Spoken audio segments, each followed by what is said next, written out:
Nyt on meidän pojat kuule tullut hulluksi. Ne on saanut päähänsä, että minä pärjää enää yksin. Isä! Isä! Ollaan huolissaan susta, kun alkaa olla ikääkin ja asut yksin täällä. Ja... Aika loukkaavaa. Ja niin on. Se oot sinä, joka täällä haisee. Anteeksi? Teräkitjööljy, kuorittu mänty, sahanpuru, pikkusen hikeä. Mä oon Saimi. Jaa, mikä nainen. Skibis.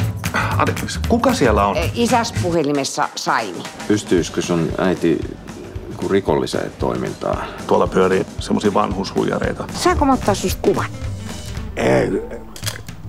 Eihän minä mikään malli ole. Enpä semmoista tarvitsekaan, vaan ihmistä. Annetaan elämän päättää reitti. Kruuna vai Klaava? No, Klaava. Oikeelle.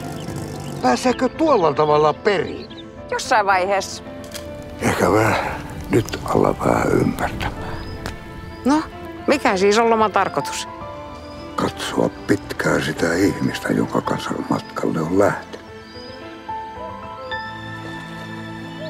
Kauniisti sanottu.